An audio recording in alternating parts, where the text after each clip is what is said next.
जय श्री राधे भक्तों, आप सभी का स्वागत है हमारे भक्ति परिवार में। मैं कंचन मिश्रा आप सभी का स्वागत करती हूँ। अधिक मास के पावन अवसर पर हम आपको एक ऐसी दिव्य झांकी के दर्शन कराने जा रहे हैं जिसे देखकर मन अधिक और आनंद से भर उठेगा। आप इस सुंदर मंदिर में देख सकते हैं कि भगवान श्री कृष्ण राधा अत्यंत मनमोहक पीले वस्त्र में विराजमान है। चारों ओर पुष्पों की सुंदर सजावट, मोर पंख का श्रृंगार और भक्ति से सजा हुआ यह दरबार सचमुच वृंदावन की अनुभूति करा रहा है। मध्य भाग में हमारे प्यारे लड्डू गोपाल जी विराजमान हैं। उनका मनमोहक रूप, फूलों की सजावट और सुंदर आसन भक्तों के हृदय को मोह लेने वाला ऐसा प्रतीत होता है मानो स्वयं नंदलाल अपने भक्तों को दर्शन देने के लिए विराजमान हुए हैं। अधिक मास को भगवान विष्णु और श्री कृष्ण को विशेष कृपा प्राप्त करने वाला महीना माना जाता है। इस महीने में की गई भक्ति, जप, दान, सेवा का फल अधिक कई गुना बढ़ जाता है। इस दिव्य झांकी में भगवान के लिए प्रेम पूर्वक अनेक प्रकार के भोग भी सजाए गए हैं। भोग केवल भोजन नहीं होता है बल्कि भक्त के प्रेम और समर्पण का प्रतीक होता है। जब हम भगवान को सच्चे मन से कुछ अर्पित करते हैं तो भगवान हमारे भाव को स्वीकार करते हैं।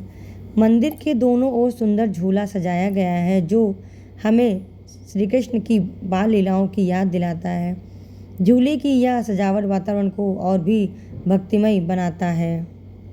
भगवान श्री कृष्ण ने गीता में कहा है कि जो भक्त प्रेम और श्रद्धा से पुष्प, फल या जल अर्पित करता है, मैं उसे स्वीकार करता हूँ। इसलिए भगवान को प्रसन्न करने के लिए धन नहीं बल्कि सच्ची भक्ति की आवश्यकता होती है। जब दीपक की लौ भगवान के चरणों में जलती है तब वह हमें यह संदेश देती है कि हमें भी अपने जीवन को भक्ति, सेवा और सदाचार के प्रकाश में प्रकाशित करना चाहिए। भक्तों, इस दिव्य दरबार की सुंदरता को शब्दों में व्यक्त करना बहुत कठिन है।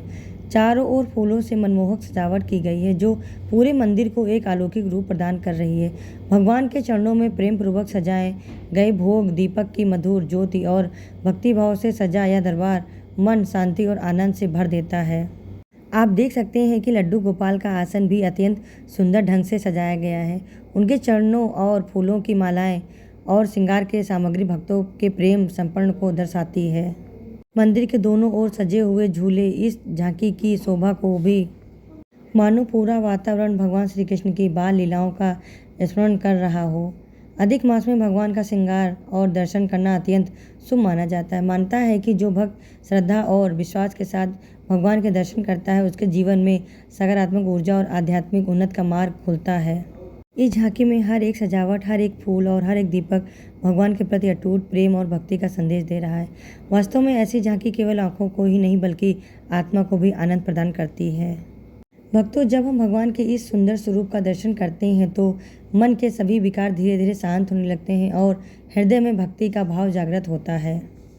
अब इस दिव्य झांकी के अंत चरण में हम तुलसी माता के दर्शन करते हैं। सनातन धर्म में तुलसी माता को अत्यंत पवित्र और पूजनीय माना गया है। भगवान श्री कृष्ण, हरि विष्णु श्री कृष्ण को तुलसी अति प्रिय है, इसलिए उनकी पूजा में तुलसी दल विशेष महत्व बताया गया है। शास्त्रों में बताया गया है कि जिस घर में तुलसी माता का वास होता है वहाँ सुख शांति बनी रहती है। आइए हम सब तुलसी माता और भगवान श्री कृष्ण के चरणों को प्रणाम करते हुए माता